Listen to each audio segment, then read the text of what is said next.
ನಮಸ್ಕಾರ. ರಿವ್ಯೂ ಚಾನಲ್ಗೆ ಸ್ವಾಗತ. ನಾನು ಸೌಖ್ಯ ಗಾಂವ್ಕರ್. ರಾಜ್ಯ ರಾಜಕಾರಣದ ಬಿಗ್ ಬ್ರೇಕಿಂಗ್ ನ್ಯೂಸ್ ಒಂದು ಈಗ ಹೊರಗಡೆ ಬರ್ತಾ ಇದೆ. IT ರೇಡ್ಗೆ ಬಿಗ್ ಟ್ವಿಸ್ಟ್. ಹಾಗಾದರೆ ರಾಜ್ಯದ ಒಬ್ಬ ಪ್ರಭಾವಿ ರಾಜಕಾರಣಿಯ ಬಿಸ್ನೆಸ್ ಪಾರ್ಟ್ನರ್ ಈಗ ಲಾಕ್ ಆಗಿದ್ದಾರಾ? ಅಂದರೆ IT ಅವ್ರಿಗೆ ಸಂಬಂಧಪಟ್ಟಂತಹ ದಾಖಲೆಗಳನ್ನು ಹೊರಗೆ ತೆಗೆದಿದೆಯಾ? ರಾಜಕಾರಣಿಗೆ, ಆ ದೊಡ್ಡ ರಾಜಕಾರಣಿಗೆ ಅತ್ಯಂತ ಆಪ್ತರಾಗಿರುವ ಬಿಸ್ನೆಸ್ ಪಾರ್ಟ್ನರ್ ಏನಾದರೂ ಹೊರಗಡೆ ಇಟ್ಟರೆ ಬಹುದೊಡ್ಡ ಸಂಕಷ್ಟ ಉಂಟಾಗುತ್ತಾ? ರಾಜಕಾರಣದಲ್ಲಿ ಬಿರುಗಾಳಿ ಬೀಸುವಂತಹ ಸಂದರ್ಭನೂ ಒದಗಿ ಬರಬಹುದು. ಅಷ್ಟು ದೊಡ್ಡ ನಾಯಕನಿಗೆ ಸಂಬಂಧಪಟ್ಟದ್ದು ಅನ್ನುವಂಥ ಒಂದು ವಿಚಾರ ಹೊರಗಡೆ ಬರ್ತಿದೆ. ಈಗ ಮಾಹಿತಿ ಮುಂದೆ ಇಡ್ತಾ ಇದ್ದೀವಿ. ಮಿಸ್ ಮಾಡ್ತಾರೆ ನಮ್ಮ ಚಾನಲ್ನ ಸಬ್ಸ್ಕ್ರೈಬ್ ಮಾಡಿ, ಬೆಲ್ ಬಟನ್ ಕ್ಲಿಕ್ ಮಾಡಿದ್ರೆ ಎಲ್ಲ ಅಪ್ಡೇಟ್ಸ್ ನಿಮ್ಮನ್ನು ತಲುಪುತ್ತೆ. ವೀಕ್ಷಕರೇ, ಈ IT ರೇಡ್ ಸುತ್ತ ಹಲವು ವಿಚಾರಗಳು ತೆರೆದುಕೊಳ್ತಿವೆ. IT ರೇಡ್ ಆಗಾಗ ಆಗ್ತಿರುತ್ತೆ. ಬಟ್ ಈ ಸಲ ಆಗಿರುವ IT ರೇಡ್ಗೂ ಕರ್ನಾಟಕ ರಾಜಕಾರಣಕ್ಕೂ ಬಹುದೊಡ್ಡ ಲಿಂಕ್ ಒಂದು ತೆರೆದುಕೊಳ್ತಿದೆ. ಈಗ 5 ಸ್ಟೇಟ್ ಎಲೆಕ್ಷನ್ಗೆ ಸಪ್ಲೈ ಆಗ್ತಿದ್ದ ಹಣ ಕರ್ನಾಟಕದಿಂದ ಅನ್ನುವಂಥ ವರದಿಗಳನ್ನು ನೀವು ನೋಡೇ ಇರ್ತೀರಿ. ಆ ಥರ ಸುದ್ದಿ ಹೊರಬರ್ತಿದೆಯಲ್ವಾ? ಇದೇ ಹೊತ್ತಲ್ಲಿ ತೆರೆದುಕೊಳ್ತಿರುವಂಥ ಮತ್ತೊಂದು ಎಳೆ ಬಹುದೊಡ್ಡ ವಿಚಾರ. IT ಅಧಿಕಾರಿಗಳು ಮೊದಲು ಹಿಡಿದಿದ್ದು ಯಾರನ್ನ? ಕರ್ನಾಟಕ ರಾಜ್ಯ ರಾಜಕಾರಣದ ಟಾಪ್ ಲೀಡರ್, ಒಬ್ಬರು ಪ್ರಭಾವಿ ನಾಯಕನ ಅತ್ಯಾಪ್ತ, ಪ್ರಭಾವಿ ನಾಯಕನ ಮಗನ ಬಿಸ್ನೆಸ್ ಪಾರ್ಟ್ನರ್ ಅಂತಾನೂ ವರದಿಗಳಾಗ್ತಿವೆ. ಕೆಲವು ಮಾಧ್ಯಮಗಳಲ್ಲಿ ನೀವು ನೋಡಿರಬಹುದು. ಈ ವ್ಯಕ್ತಿಯನ್ನು, ಈ ಬಿಸ್ನೆಸ್ ಪಾರ್ಟ್ನರ್ ಅಂತಾನೆ ಹೇಳಲಾಗ್ತಿರುವಂಥ ಒಬ್ಬ ಪ್ರಭಾವಿ ವ್ಯಕ್ತಿಯನ್ನು ಬ್ಯಾಡ್ಮಿಂಟನ್ ಆಡ್ತಾ ಇದ್ದಾಗಲೇ ಕರ್ಕೊಂಡು ಹೋಗ್ತಾರೆ. ಸೊ ಈ IT ರೇಡ್ಗೂ ಆ ದೊಡ್ಡ ರಾಜಕಾರಣಿಗೂ ಬಹಳ ಕ್ಲೋಸ್ ಲಿಂಕ್ ಇದೆ ಅಂತ ಈಗ ಹೇಳಲಾಗ್ತಾ ಇರೋದು. ಈಗ ಯಾರನ್ನು ವಿಚಾರಣೆಗೆ ಒಳಪಡಿಸಿದ್ದಾರೋ, ನಾಯಕನ ಬಿಸ್ನೆಸ್ ಪಾರ್ಟ್ನರ್ ಅಥವಾ ಆತನ ಮಗನ ಬಿಸ್ನೆಸ್ ಪಾರ್ಟ್ನರ್ ಅಂತ ಹೇಳಲಾಗ್ತಿರೋದು. ಹೊಸ ತಿರುವುಗಳು ಸಿಗ್ತಾವ ನೋಡಿ. ಇನ್ನೊಂದು ಟ್ವಿಸ್ಟ್ ಇದೆ ಈ ಪ್ರಕರಣದಲ್ಲಿ.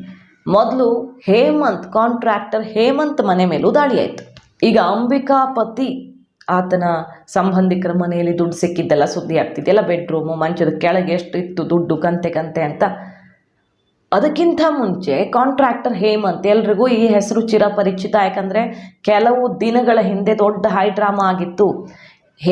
ಕಾಂಟ್ರಾಕ್ಟರ್ ಹೇಮಂತ್ ಡೈರೆಕ್ಟಾಗಿ DK ಶಿವಕುಮಾರ್ ಹೆಸರನ್ನು ತಗೊಂಡು, ತಾಕತ್ತಿದ್ರೆ ಬನ್ನಿ ಅಜ್ಜಯ್ಯನ ಮಠದ ಮೇಲೆ, ನೀವು ನಂಬುವಂಥ ಅಜ್ಜಯ್ಯನ ಮಠದಲ್ಲೇ ಆಣೆ ಮಾಡಿ, ಕಮಿಷನ್ ತಗೊಂಡಿಲ್ಲ ಅಂತನೋ ಇನ್ನೊಂದು ಏನೋ ಅಕ್ರಮ ಆಗಿಲ್ಲ ಅಂತ ಆಣೆ ಮಾಡಿ ಅಂತೆಲ್ಲ ಸವಾಲು ಹಾಕಿ, ಆಮೇಲೆ ಸ್ವಲ್ಪ ದಿನ ಆದಮೇಲೆ ಇಲ್ಲ ನಾನು ಒತ್ತಡದಲ್ಲಿ ಮಾತಾಡಿಬಿಟ್ಟೆ, ನಾನು ಹೇಳಿದ್ದೆಲ್ಲ ಸೀರಿಯಸ್ ಆಗಿ ತಗೊಳ್ಬೇಡಿ, ಅಂಥದ್ದೇನೂ ಆಗಿಲ್ಲ, ಬಿಲ್ ಬಾಕಿ ಬರಬೇಕು ಅನ್ನೋದಷ್ಟು ಬಿಟ್ಟರೆ ಕಮಿಷನು ಮತ್ತೊಂದೆಲ್ಲ ಇಲ್ಲ ಅಂತ ಪ್ಲೇಟ್ ಚೇಂಜ್ ಮಾಡಿದರು ಕಾಂಟ್ರಾಕ್ಟರ್ ಹೇಮಂತ್. ಸೊ ಎಲ್ಲರಿಗೂ ಗೊತ್ತು, ನೇರವಾಗಿ DK ಶಿವಕುಮಾರ್ ವಿರುದ್ಧ ಆರೋಪ ಮಾಡಿದ್ದಂಥ ಕಾಂಟ್ರಾಕ್ಟರ್ ಹೇಮಂತ್ ಸ್ವಲ್ಪ ದಿನಕ್ಕೆ ಉಲ್ಟಾ ಹೊಡೆದಿದ್ದಂಥ ಹೇಮಂತ್ ಮನೆ ಮೇಲೆ ರೇಡ್ ಆಗಿದೆ.